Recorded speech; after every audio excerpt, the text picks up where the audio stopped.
Nini everyone, Zabor here. So I'm going to, well, we're going to get on to our next lesson, lesson 14, obviously, and this is going to be on language and writing. But I'm going to basically just read it to you, what I have written here, and then add little tidbits and stuff like that, because I've tried to make this video a couple times now, and it just seems to rattle on, and I just can't seem to keep my thoughts straight with this. So I'm just gonna go ahead and read what I have written here.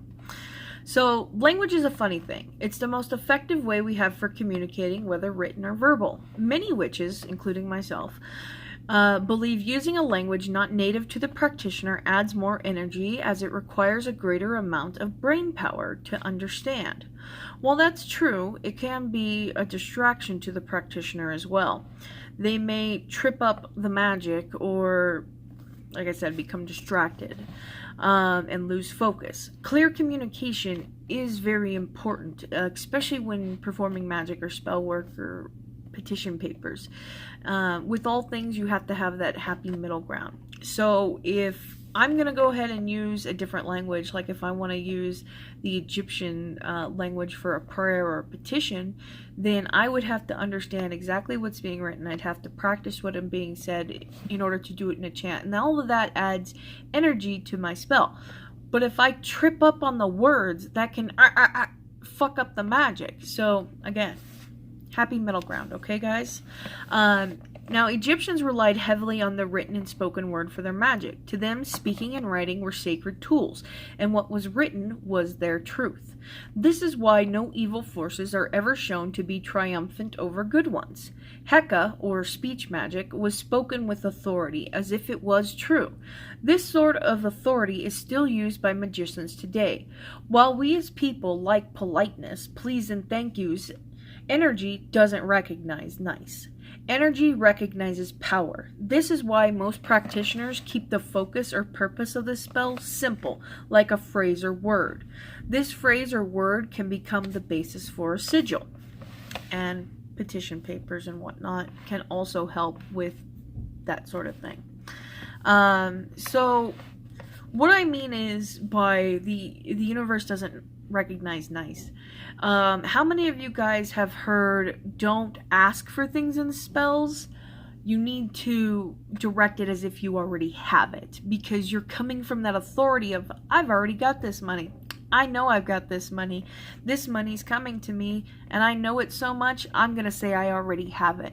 It's not so much lying as it is building that mentality towards already manifesting the money or whatever it is you're trying to get, okay? So I hope that makes it a little bit more clear. Now, just because this is one method for creating a petition doesn't mean it's the only method. Originally, Jewish people used demon bowls, which were basically clay bowls that they inscribed scripture around, and they would bury these bowls at the four corners of a domicile before they would build it. Now, these may or may not have inspired Catholic true lengths, which are scriptures written on a piece of paper about yay big that would then be attached, that was supposedly the height of a saint. So if you wanted a petition for safe travel, then you would get a true length of Saint Christopher, which is supposedly the length of his body with scriptures written on it for protection while traveling. So you may have something like through the valley of the shadow of death, I know that thou art with me, and whatnot on these petition papers. Now, we do know that the true lengths are indeed the precursor to hoodoo petition papers.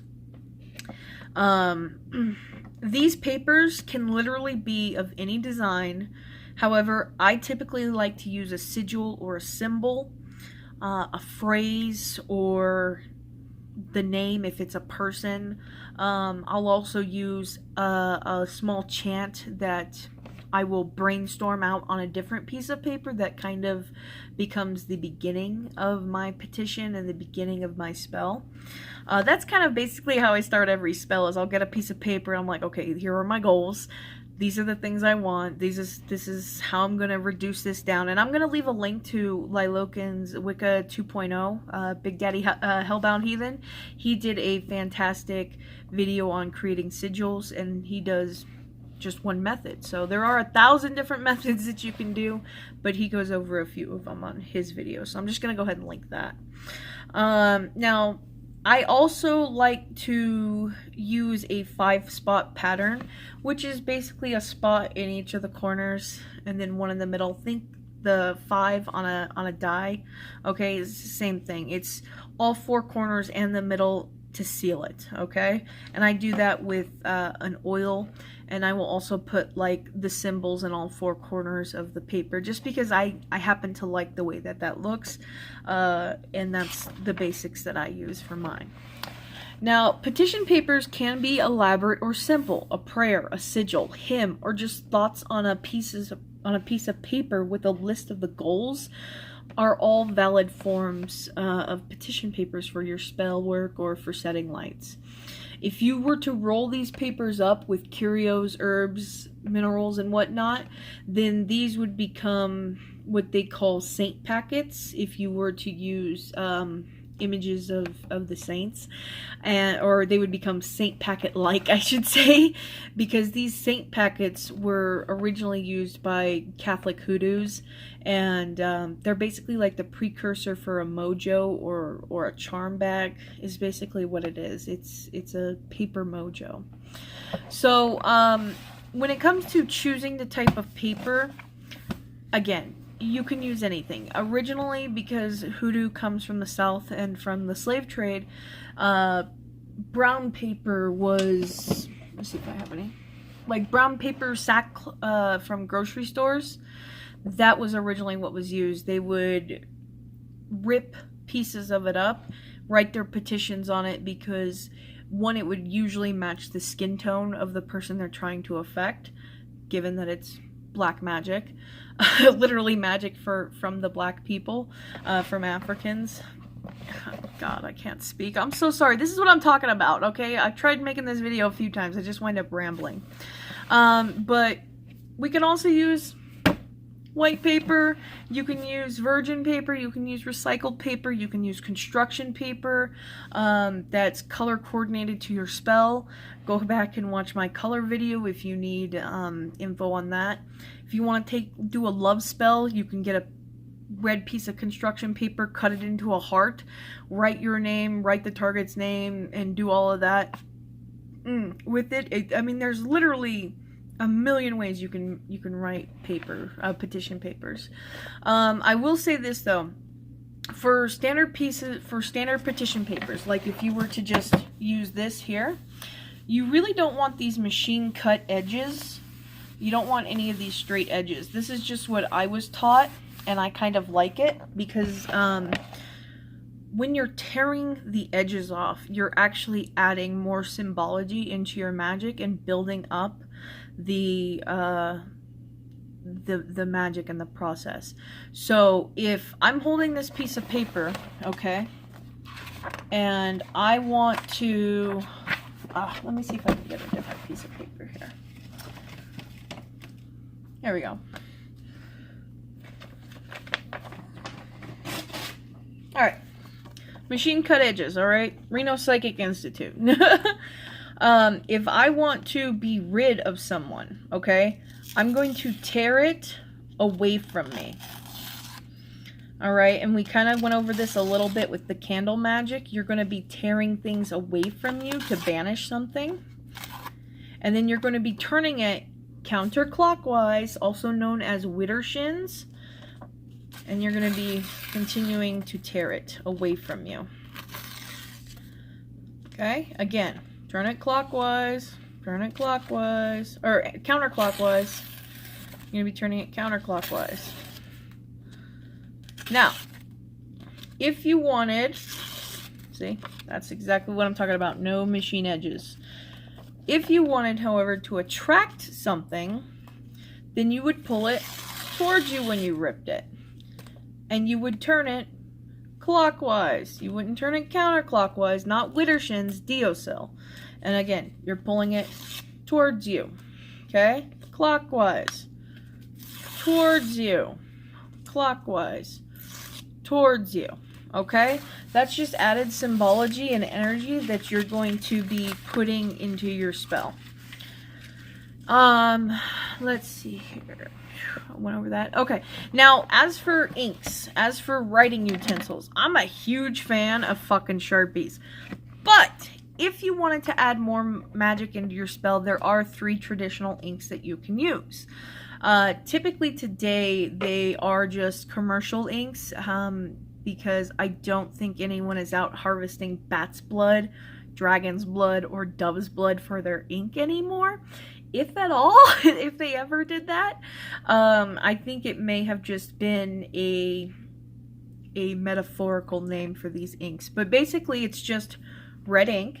And for dove's blood, which is going to be for love type workings and gentler type workings, anything where a positive aspect is needed, you're going to be using dove's blood, which is red ink and rose. And then if you want to use anything for like just general protection, or for attraction, or anything of that nature, just kind of miscellaneous things, you would use bat's blood. And bat's blood is just red ink again with I think it's myrrh and musk. Yeah, that's what it is. It's myrrh and musk. And then dragon's blood, again, red ink, but you're going to add chunks of dragon's blood resin and some cinnamon oil to scent it. And that's usually what they are, even in commercial basis. But I like Sharpies. I like colored pens in general. If I wanted to dominate somebody, I could use a purple ink and purple Sharpie to dominate over them if the target is in red. But black and red, you know, they're pretty traditional colors, are the ones that I like to stick with. Black is for situations and conditions, and then the red is for people. So if there's actually 2 people involved in the situation or involved in the spell, the target will be done in red, and then you or the client will be done in black.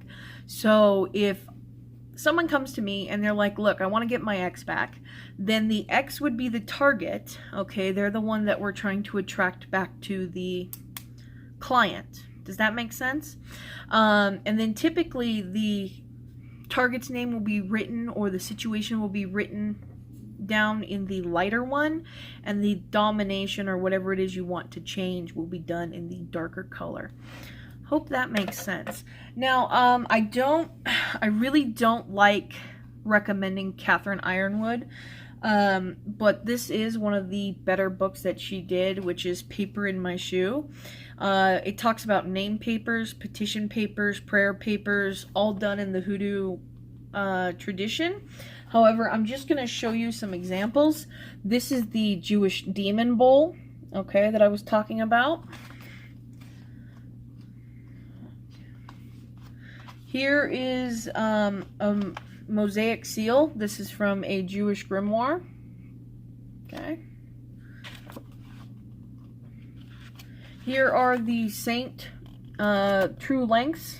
These are the saint papers that I was talking about.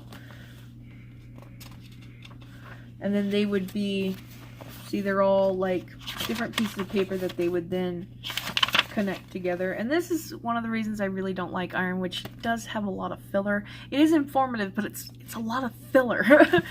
Let's see here. I don't think anybody needs to get a maiden to lift her shirt for you type spells. She does include how to fold up and make saint packets.